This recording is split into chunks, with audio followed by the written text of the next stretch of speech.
नमस्कार दोस्तों, इस वीडियो में क्लास 10th का हिस्ट्री का चैप्टर नंबर 1 यूरोप में राष्ट्रवाद से संबंधित 57 सबसे इम्पोर्टेंट ऑब्जेक्टिव सवाल को डिस्कस करेंगे केवल एक वीडियो में। अगर इस वीडियो को आप ध्यान से देख लेते हैं तो यूरोप में राष्ट्रवाद से संबंधित कोई भी सवाल आपके एग्ज़ाम में नहीं छूटेगा। तो आप लोग ध्यान से वीडियो को देखिएगा। अगर वीडियो आप सभी को हेल्पफुल लगेगा तो चैनल को सब्सक्राइब कीजिएगा और वीडियो को अपने दोस्तों में शेयर ज़रूर कीजिएगा। तो आइए देखते हैं पहला क्वेश्चन। फ्रांस की क्रांति का प्रमुख कारण क्या था?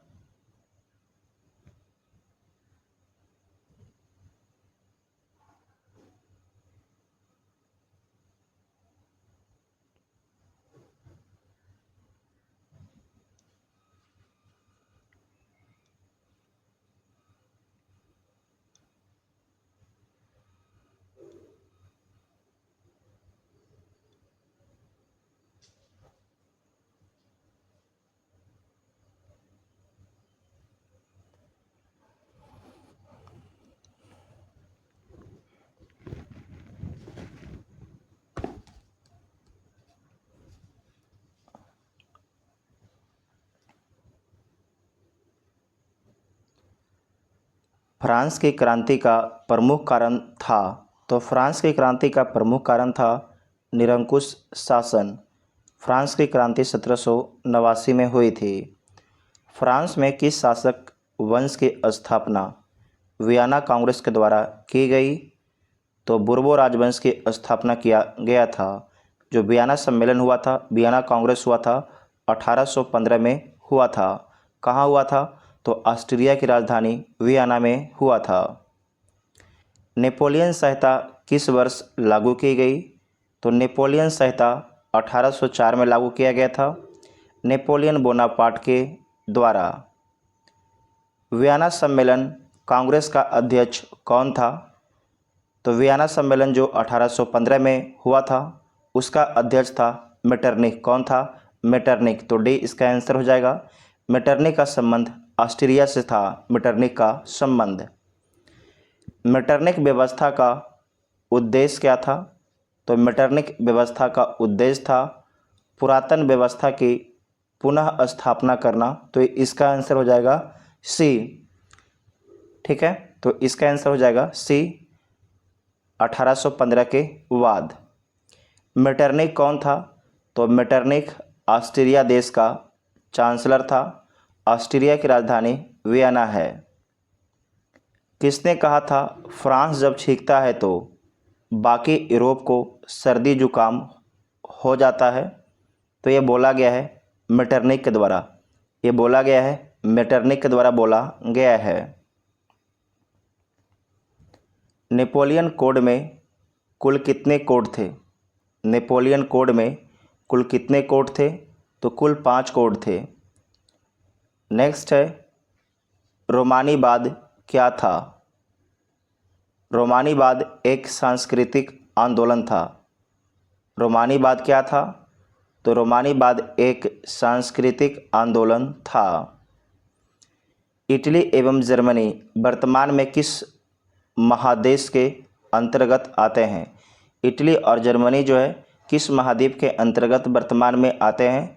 तो यूरोप में आते हैं। वर्तमान में 7 महाद्वीप हैं। सबसे बड़ा एशिया है, दूसरा में अफ्रीका, तीसरा उत्तरी अमेरिका, चौथा दक्षिणी अमेरिका, पाँचवा अंटार्कटिका, छठा यूरोप, सातवां ऑस्ट्रेलिया। मारियान किस देश के राष्ट्रवाद का प्रतीक है? तो मारियान आपका फ्रांस देश के राष्ट्रवाद का प्रतीक है। तो इसका आंसर हो जाएगा ए। राष्ट्रवाद की अवधारणा का जन्म किस घटना से माना जाता है? तो पुनर्जागरण के बाद माना जाता है, जिसे रनेसा बोला जाता है इंग्लिश में। वियना कांग्रेस कब हुआ था? तो 1815 में हुआ था। 1830 की क्रांति के बाद फ्रांस में किस प्रकार का शासन स्थापित हुआ? तो 1830 की क्रांति के बाद फ्रांस में संवैधानिक राजतंत्र स्थापित किया गया था, जबकि 1848 के बाद फ्रांस में संवैधानिक राजतंत्र स्थापित किया गया था। तो इसका आंसर आपका बी हो जाएगा। इस बात को भी आप नोट कर लीजिएगा। नेक्स्ट है, एक्ट ऑफ यूनियन किस वर्ष पारित हुआ? एक्ट ऑफ यूनियन किस वर्ष पारित हुआ? तो आपको ध्यान रखना है 1707 में पारित हुआ था। यंग यूरोप का संस्थापक कौन था? तो जो यंग यूरोप है इसका संस्थापक है मेजनी। और मेजनी का संबंध कहाँ से है? तो मेजनी का संबंध इटली से है। इटली के एकीकरण का मसीहा कहा जाता है, तो किसे बोला जाता है? तो मेजनी को बोला जाता है। तो बे इसका आंसर हो जाएगा। मेजनी का संबंध किस संगठन से था? तो मेजनी का संबंध कार्बोनरी संगठन से था। कार्बोनरी संगठन से था। किसने अपनी कूटनीति के बल पर इटली की समस्याओं को संपूर्ण यूरोप की समस्या बना दिया? तो संपूर्ण यूरोप की समस्या जो बनाता है इटली की समस्या को, उसका नाम है काउंट काबूर। कौन है? काउंट काबूर। और काउंट काबूर जो है इटली का प्रधानमंत्री था, है ना। सार्डिनिया पिडमाउंट का प्रधानमंत्री था, जो बाद में इटली सार्डिनिया पिडमाउंट के नेतृत्व में ही इटली का एकीकरण होता है।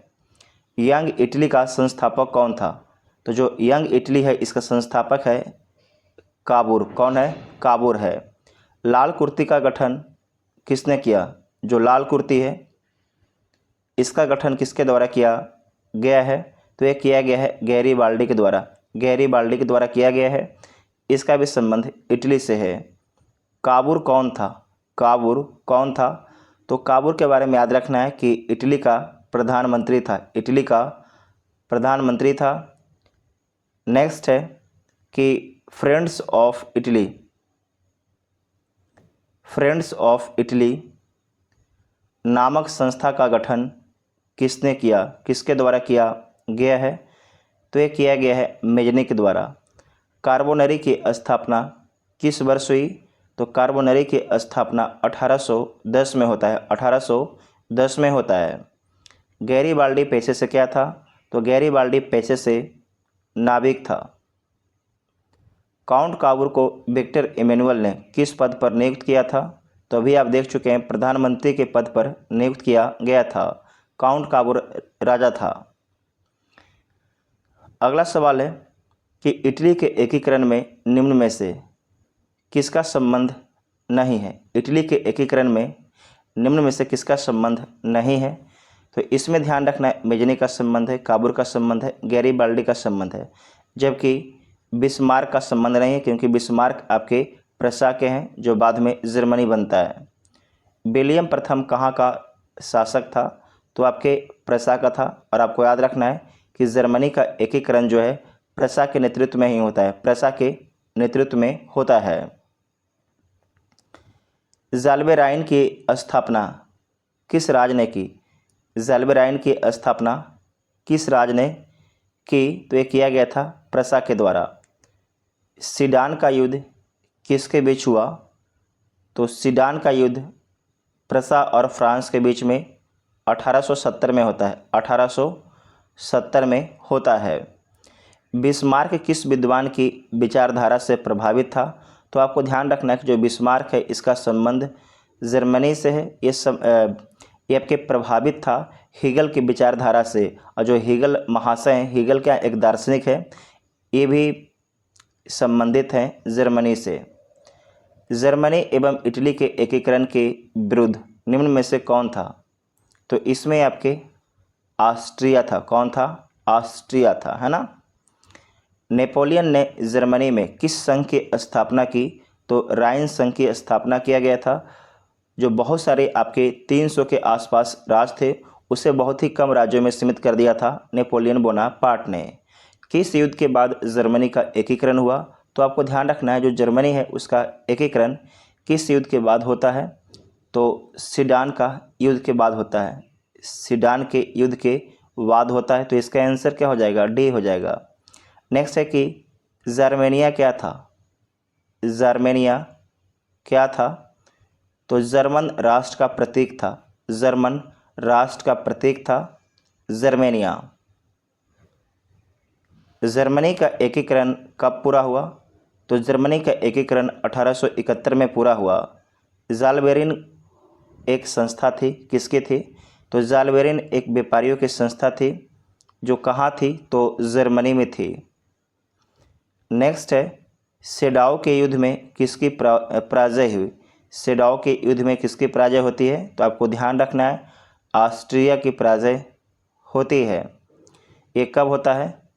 तो 1866 में होता है। कब होता है? 1866 में होता है। तो इसका आंसर आपका ए हो जाएगा। बिस्मार्क क्या था? तो बिस्मार्क एक कूटनीतिक था, एक कूटनीतिक था। अगला, हेगल कौन था? तो हेगल जो है आपके जर्मनी का दार्शनिक है ना। सन 1870 में फ्रांस और प्रसा के बीच युद्ध कहाँ हुआ था? बहुत ही अच्छा सवाल है कि 1870 में फ्रांस और प्रसा के बीच में युद्ध कहाँ हुआ था? तो सेडान में हुआ था। इसमें हार किसकी हुई थी? तो फ्रांस की हार हुई थी। फ्रांस की हार हुई थी, इसे याद रखिएगा, इम्पोर्टेंट क्वेश्चन है। किस संधि के द्वारा जर्मनी का एकीकरण हुआ? तो सबसे इम्पोर्टेंट क्वेश्चन आ गया है, इसे कीजिएगा, फ्रैंकफर्ट की संधि। फ्रैंकफर्ट की संधि से कीजिएगा। अगला है कि सेल्सबिग और होल्स्टीन का संबंध किस देश के एकीकरण से है? सेल्सबिग और होल्स्टीन का संबंध किस देश के एकीकरण से है? तो आपको याद रखना है कि जर्मनी के एकीकरण से है, क्योंकि सेल्सबिग और होल्स्टीन आपके जर्मनी का क्षेत्र था, उत्तरी क्षेत्र। जर्मन राइन राज्य का निर्माण किसने किया? तो एक सभी को पता है, आपको, नेपोलियन बोनापार्ट के द्वारा किया गया था।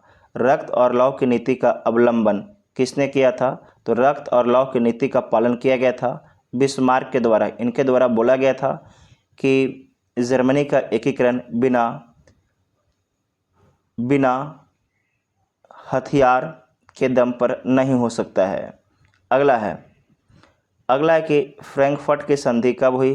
तो आप सभी को पता है, फ्रैंकफर्ट की संधि 1871 में होता है। कब होता है? 1871 में होता है। सेडान का युद्ध कब हुआ?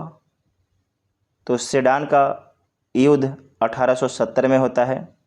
किसके किसके बीच में होता है? तो जर्मनी और प्रसा के बीच में होता है। सॉरी, प्रसा वर्सेस फ्रांस के बीच में होता है ना। तो इसमें फ्रांस की होती है हार, जीतता कौन है? प्रसा बाद में जाके जर्मनी बनता है। जर्मनी के एकीकरण का प्रमुख वास्तुकार कौन था?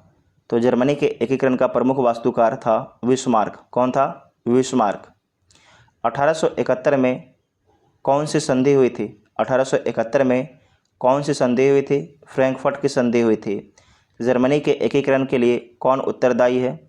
तो बिस्मार्क आपके उत्तरदायी है, जबकि मेजनी, गैरीबाल्डी, काउंट काबूल, ये तीनों इटली के एकीकरण के लिए उत्तरदायी हैं। इसे नोट कर लीजिएगा। यूरोप का मरीज किसे बोला जाता है? तो यूरोप का मरीज जो है तुर्की को बोला जाता है। आज अपना नाम इसने कर लिया है तुर्की। यूरोप वासियों के लिए किस देश का साहित्य एवं विज्ञान प्रेरणा का स्रोत था?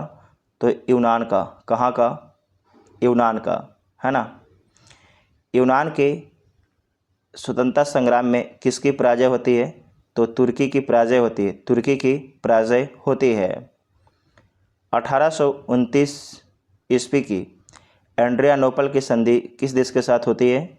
तो यूनान के साथ में होता है, यूनान और तुर्की। यहाँ पर याद रखिएगा, आपसे पूछेगा कि एड्रियानोपल की संधि कब हुआ? तो 1829 में होता है। यूरोपीय सभ्यता का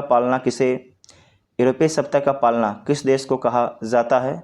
तो इसमें ध्यान रखना, ये बोला जाता है यूनान को बोला जाता है। यूनान को बोला जाता है। आप लोग रोम मत मारिएगा, है ना। रोम इटली की राजधानी है। अगला है कि हंगरी की भाषा क्या थी? जो हंगरी है, हंगरी की भाषा क्या थी? तो मैगियार थी। मैगियार, है ना, याद रखिएगा, इम्पोर्टेंट है। अगला है कि यूरोपीय राष्ट्रवाद से प्रभावित होकर किस भारतीय शासक ने जैकोबियन क्लब की स्थापना की? तो जैकोबियन क्लब की स्थापना किया गया था टीपू सुल्तान के द्वारा किया गया था। और लास्ट सवाल है कि 19वीं शताब्दी में यूरोप में राष्ट्रवाद के विकास का क्या परिणाम हुआ। तो परिणाम हुआ राष्ट्रीय राज्यों की स्थापना। तो टोटल आपके यूरोप में राष्ट्रवाद से संबंधित 58 सवाल को डिस्कस किया गया। अगर आप इस 58 सवाल को बार बार देखते हैं तो मेरा बातों पर विश्वास कीजिए कि इससे बाहर आपको सवाल नहीं पूछा जाएगा। अगर वीडियो आप सभी को हेल्पफुल लगा है तो एक प्यारा सा कमेंट ज़रूर कीजिएगा। बाकी और भी वीडियो देखने के लिए आप प्लेलिस्ट चेक कीजिए, सारे वीडियो आपको प्लेलिस्ट में मिल जाएगा। Thank you.